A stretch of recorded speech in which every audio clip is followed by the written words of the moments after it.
The photograph on the nightstand had 3 people in it, but when she looked again the next morning, there were only 2. Megan hadn't set foot in her grandfather's old cabin in almost 8 years, not since he passed. It sat deep in the woods of upstate Vermont, an hour past the last gas station, wrapped in pine trees that blotted out most of the sky. After a brutal month at work, she packed a bag, told no one where she was going, and drove up alone for a weekend of silence and nothing else. The cabin looked exactly like she remembered, a little more weathered, a little more dust on the windowsills, but still warm somehow. She spent the afternoon wandering through it, touching things she hadn't thought about in years. The stone fireplace where her grandfather used to tell stories, the kitchen where he burned pancakes every single Sunday and blamed the pan. By evening, she'd made herself at home, a fire in the hearth, a can of soup on the stove, a paperback she never got past page 10. Around 10 o'clock, tired from the drive, she decided to sleep in her grandfather's old room, the big one at the end of the hall, the one she'd always been a little too nervous to enter as a kid, though she couldn't say why. The room was simple: a large bed, a dresser, a narrow closet, and one window facing the trees. On the nightstand sat a framed photograph she didn't remember ever seeing. Her grandfather, younger, standing beside a woman Megan didn't recognize. Not her grandmother. Someone else entirely. The woman's smile looked stiff, almost forced, like she hadn't wanted the photo taken at all. Megan set it back down, told herself it was probably an old family friend, and climbed into bed. She couldn't sleep. Not from the drive, not from the quiet. Something felt wrong in that room, like the air itself was holding its breath. She lay there in the dark for what felt like an hour, listening to nothing, until she wasn't sure it was nothing anymore. A whisper, close, right beside her ear.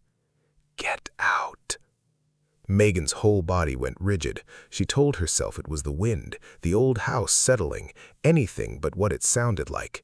Then it came again, louder, closer, unmistakably a woman's voice, and it was not friendly. This was mine. The house, the land, him. You don't belong in this bed. Who are you?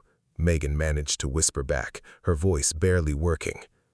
You'll pay for what he took from me. The temperature in the room dropped so fast Megan could see her own breath. A weight settled on her chest, pressing down, heavier with every second, until she couldn't draw air into her lungs. She tried to scream, and nothing came out. In the dark above her, 2 points of light opened, eyes, pale and furious, inches from her face, and cold fingers closed around her throat like frozen wire. Then, from somewhere in the room, a second voice cut through the dark, deep, urgent, achingly familiar. Megan, run! Her grandfather's voice. The weight vanished instantly. The cold broke. Megan gasped, air flooding back into her lungs, and didn't wait to understand what just happened. She threw herself out of bed, grabbed her keys and phone off the dresser, and ran, barefoot, coat forgotten, front door left wide open behind her, straight to her car. She didn't stop driving until she saw the lights of a gas station 40 minutes later. She checked into the first motel she found and called her mother at 2 a.m., voice shaking so badly she could barely get the words out. Her mother didn't laugh, didn't tell her she imagined it.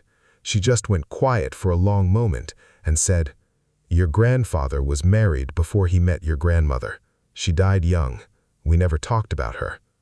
Megan never went back to the cabin, but she still has questions no one in her family will answer.